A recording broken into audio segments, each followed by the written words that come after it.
Hi friends, Andhra Pradesh Telangana దివ్యాంగులకు సంబంధించి రెండు తెలుగు రాష్ట్ర ప్రభుత్వాలు ఉచిత పరికరాల పంపిణీ అయిన దివ్యాంగులకు సదరం స్లాట్ వివరాలైన ఇక పెన్షన్లు, రేషన్ కార్డు తదితర సమాచారం ఏది ఉన్నా వెంటనే ఆ వివరాలను నేను మీకు తెలియజేస్తూ ఉన్నాను. రెండు తెలుగు రాష్ట్రాలకు సంబంధించి 60 జిల్లాల వారీగా అధికారులు ఇచ్చే ఈ సమాచారాన్ని సేకరించి నేను మీకోసం ఈ పవన్ టాక్స్ తెలుగు ఛానల్ ద్వారా తెలియజేస్తూ ఉన్నానండి. ఈ ఉచిత పరికరాల పంపిణీ, సదరం స్లాట్ వివరాలు ఇతర జిల్లాల్లో ఉన్న దివ్యాంగులు కూడా చూసి వెంటనే తెలుసుకోవాలి అనుకుంటే ఖచ్చితంగా ఈ సమాచారం అందరి దివ్యాంగులకు చేరాలండి.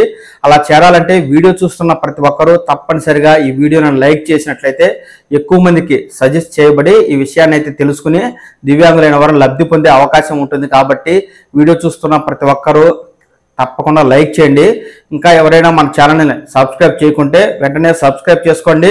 మీ జిల్లా సమాచారం వచ్చినప్పుడు మీరు ఈ సమాచారం తెలుసుకొని ఈ ప్రభుత్వ సబ్సిడీలు, కృత్రిమ పరికరాలు, సదరం స్లాట్ వివరాలు తెలుసుకుని అయితే లబ్ధి పొందండి. ఇక విషయంలోకి వెళ్ళినట్లయితే రెండు తెలుగు రాష్ట్రాల నుంచి దివ్యాంగులకు సంబంధించిన తాజా సమాచారం అయితే మనకు వస్తూ ఉందండి. ఒక జిల్లాలో దివ్యాంగుల కోసం ప్రత్యేకంగా ప్రజావాణి కార్యక్రమాన్ని నిర్వహిస్తుంటే మరికొన్ని జిల్లాల్లో దివ్యాంగులకు ఉచిత పరికరాల పంపిణీకి సంబంధించి శిబిరాలు ఉంటాయి. అర్హులైన దివ్యాంగులు సద్వినియోగం చేసుకోవాలి అంటూ అధికారులు తాజాగా సమాచారం ఇస్తూ ఉన్నారు. జిల్లాల వారీగా ఈ సమాచారాన్ని అయితే నేను మీకు ఇప్పుడు తెలియజేస్తాను. ముందుగా కరీంనగర్ జిల్లా నుంచి మనకైతే దివ్యాంగుల సమాచారం వచ్చిందంటే ఆ వివరాలు ఎలా ఉన్నాయి. కరీంనగర్ కలెక్టరేట్ దివ్యాంగుల కోసం ప్రతి సోమవారం మధ్యాహ్నం 1 గంట నుండి 2 గంటల వరకు ప్రత్యేక ప్రజావాణి కార్యక్రమం నిర్వహిస్తామని కలెక్టర్ పమేల సత్పవతి గారు తెలుపుతూ ఉన్నారు. దివ్యాంగుల జిల్లా స్థాయి కమిటీ సమావేశం కలెక్టరేట్ కాన్ఫరెన్స్ హాల్లో శుక్రవారం జరిగింది. ఈ సమావేశంలో కలెక్టర్ మాట్లాడుతూ దివ్యాంగుల కోసం ప్రభుత్వ, ప్రైవేట్ కార్యాలయాల్లో ర్యాంపులు ఏర్పాటు చేయాలన్నారు. దివ్యాంగులకు ఇచ్చిన వాహనాల రిజిస్ట్రేషన్కు తగు చర్యలు తీసుకుంటామని, ఆర్టీసీ బస్సుల్లో దివ్యాంగులకు సీటు కేటాయింపుపై సంస్థకు లేఖ రాస్తామని పేర్కొన్నారు. ఈ సమావేశంలో అదనపు కలెక్టర్తో పాటు జిల్లా అధికారులు కూడా పాల్గొన్నారు. ప్రతి సోమవారం కరీంనగర్ కలెక్టరేట్లో దివ్యాంగులకు ప్రజావాణి ఉంటుందని కలెక్టర్ గారు తెలుపుతున్నారండి. దివ్యాంగులకు సంబంధించి సమస్యలు ఏంటంటే పింఛన్ సమస్యలు, యూడిఐడి కార్డ్, అలాగే సదరం సర్టిఫికేట్ సంబంధించి చాలా సమస్యలు ఉంటాయి. యూడిఐడిలో కానీ లేదా సదరంలో కానీ తప్పులు ఉన్నట్లయితే మీరు సవరించుకోవాలి అనుకుంటే తప్పనిసరిగా కలెక్టరేట్లో జరిగే ఈ ప్రజావాణి కార్యక్రమాల్లో అర్జీ ఇచ్చినట్లయితే దివ్యాంగులకు సంబంధించిన సమస్యలు అనేవి పరిష్కరించబడతాయండి. ప్రతి జిల్లాలోనూ ప్రజావాణి కార్యక్రమాలు అనేవి జరుగుతూ ఉంటాయి. ప్రతి సోమవారం జరుగుతుంటుంది. ఈ కార్యక్రమానికి అటెండ్ అయ్యి దివ్యాంగులకు గనక ఏదైనా సమస్యలు ఉన్నట్లయితే వాటికి సంబంధించి మీరు అర్జీని పెట్టుకున్నట్లయితే ఈ సమస్యలు పరిష్కరిస్తారు. ముఖ్యంగా మనకు కరీంనగర్ జిల్లా నుంచి అయితే తాజాగా కలెక్టర్ గారు ఇచ్చారు, కానీ ఇతర జిల్లాల్లో కూడా ఈ కార్యక్రమాలు జరుగుతూ ఉంటాయి. మీరు కూడా అర్జీలు ఇచ్చి మీ సమస్యలు పరిష్కరించుకోవచ్చు. ఇక నెల్లూరు జిల్లా నుంచి వృద్ధులు, దివ్యాంగులకు ప్రత్యేక క్యాంపులు నిర్వహిస్తున్నామని, అర్హత ఉన్న వారికి ఉచిత పరికరాలు పంపిణీ చేస్తామంటూ అధికారులు తెలుపుతున్నారండి. ఆ వివరాలు ఈ విధంగా ఉన్నాయి. దివ్యాంగులు, వయోవృద్ధుల కోసం డిసెంబర్ 2వ తేదీ నుండి మండలంలో ప్రత్యేక క్యాంపులు నిర్వహిస్తున్నట్లు ఎంపీడీఓ జలజాక్షి గారు తెలిపారండి. స్థానిక కార్యాలయంలో శుక్రవారం ఆమె మాట్లాడుతూ కేంద్ర ప్రభుత్వ సంస్థ ఆధ్వర్యంలో జరిగే ఈ క్యాంపులో వారికి ప్రత్యేక అవసరాలు ఉన్నాయా అని తెలుసుకుని అవసరాలు ఉన్నట్లయితే ట్రైసైకిళ్లు, వీల్ చైర్స్, వినికిడి యంత్రాలు, కళ్లద్దాలు తదితర అవసరాలున్న దివ్యాంగుల పేర్లు నమోదు చేసుకుంటారన్నారు. ఇందుకోసం దివ్యాంగులు సదరం సర్టిఫికేట్, ఆధార్ కార్డ్, వయోవృద్ధులు ఆధార్, రేషన్ కార్డుతో పాటు 2 పాస్పోర్ట్ సైజులు తీసుకొచ్చి ఈ మేరకు క్యాంపులకు అటెండ్ అవ్వాలి అంటూ మనకి ఇక్కడ ఎంపీడీఓ అధికారి అయితే తెలుపుతూ ఉన్నారండి. మండలాల్లో జరుగుతాయి అని చెప్తున్నారు, కానీ ఎక్కడ అనేది ప్రత్యేకంగా అయితే సమాచారం ఇవ్వలేదు.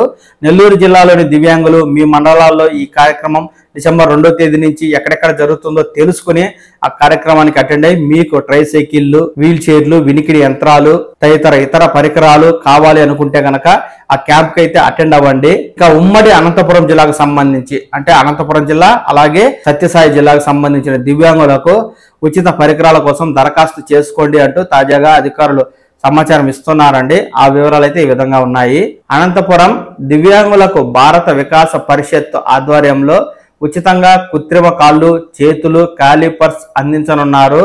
ఈ మేరకు నిర్వాహకులు శుక్రవారం ఒక ప్రకటన ద్వారా వివరాలను అయితే అందిస్తున్నారు. ప్రమాదవశాత్తు దీర్ఘకాల రోగాలతో దివ్యాంగులైన వారు సద్వినియోగం చేసుకోవాలని అర్హులైన వారు డిసెంబర్ 14వ తేదీ లోపు Paruchuru Ramesh Babu, Srinivas cloth store, రఘువీర్ towers పక్కన, సుభాష్ రోడ్, అనంతపురం అనే చిరునామాతో దరఖాస్తులు సమర్పించాలని, ఇందుకు గాను ఏమైనా సమాచారం కావాలనుకుంటే ఈ మొబైల్ ఫోన్ నెంబర్ని సంప్రదించవచ్చు అంటూ మొబైల్ ఫోన్ నెంబర్ కూడా ఇచ్చారండి. ఈ అనంతపురం, సత్యసాయి జిల్లాలకు సంబంధించిన దివ్యాంగులైన వారు ఈ అడ్రస్కు మీరు దరఖాస్తు చేసుకోవచ్చు.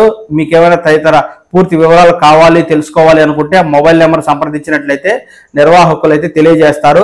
ఈ విధంగా డిసెంబర్ 14వ తేదీ లోపు మీకు ఏ కృత్రిమ అవయవాలు కావాలో వాటికి సంబంధించి మీకు దరఖాస్తు అయితే పెట్టుకునేందుకు అవకాశం ఉంది. గుండె, మెదడు, కిడ్నీ, నరాలు సంబంధించిన వ్యాధుల వారికి ఉచిత వైద్య శిబిరాలు నిర్వహిస్తున్నామని, వీటిని సద్వినియోగం చేసుకోవాలి అంటూ ఇక్కడ గుడివాడ నుంచి మనకు తాజాగా సమాచారం అయితే వచ్చిందండి. ఆ వివరాలు ఈ విధంగా ఉన్నాయి. కృష్ణా జిల్లా గుడివాడ టౌన్ పట్టణంలో ఆదివారం 2 వేరువేరు ప్రాంతాల్లో ఉచిత వైద్య శిబిరాలు నిర్వహిస్తున్నారు. స్థానిక కోతిబొమ్మ సెంటర్లోని ప్రభావతి గార్డెన్ ఆవరణలో రోటరీ క్లబ్ ఆఫ్ గుడివాడ సహకారంతో పిన్నమనేని సిద్ధార్థ మెడికల్ కళాశాల వైద్య బృందం ఆధ్వర్యంలో ఉచిత వైద్య పరీక్షలు నిర్వహించి అవసరమైన వారికి ఉచితంగా మందులు పంపిణీ చేస్తారని ప్రోగ్రాం కన్వీనర్ శ్రీ సూర్యచంద్రరావు గారు అయితే తెలుపుతున్నారు. అలాగే ఏఎన్ఆర్ కళాశాలలో స్థానిక అక్కినేని నాగేశ్వరరావు కళాశాలలో ఆదివారం ఉచిత వైద్య శిబిరం నిర్వహిస్తున్నారు. విజయవాడకు చెందిన పీవీఆర్ మల్టీ స్పెషాలిటీ ఆసుపత్రి వైద్య బృందంచే గుండె, మెదడు, నరాలు, కిడ్నీ, ఎముకలు, కళ్ళు, చెవి, ముక్కు, గొంతు తదితర వ్యాధులకు సంబంధించిన వైద్య పరీక్షలు ఉచితంగా చేస్తారని నిర్వాహకులు తెలిపారు. పరిసర ప్రాంత ప్రజలు ఈ అవకాశాన్ని వినియోగించుకోవాలని ఇక్కడ అధికారులు అయితే తాజాగా మనకు సమాచారాన్ని తెలియజేస్తున్నారండి. మీ జిల్లాల్లో జరిగే ఈ ఉచిత వైద్య శిబిరాలకు, ఉచిత పరికరాల పంపిణీకి, అలాగే కలెక్టరేట్ ఆఫీసులో జరిగే ప్రజావాణి కార్యక్రమాన్ని దివ్యాంగులు అయితే సద్వినియోగం చేసుకొని మీకు కావాల్సిన పరికరాలు, మీ సమస్యలను అయితే పరిష్కరించుకోండి. 2 తెలుగు రాష్ట్రాలకు సంబంధించి దివ్యాంగుల సమాచారం 60 జిల్లాల నుంచి ఏది వచ్చినా వెంటనే ఈ పవన్ టాక్స్ తెలుగు ఛానల్ ద్వారా మీకు తెలియజేస్తాను. మీరు ఈ సమాచారాన్ని మీ మొబైల్ ఫోన్ ద్వారా చూసి తెలుసుకుని లబ్ధి పొందడం కోసం వెంటనే ఈ ఛానల్ అయితే లైక్ చేసి సబ్స్క్రైబ్ చేసుకోండి. నమస్కారం.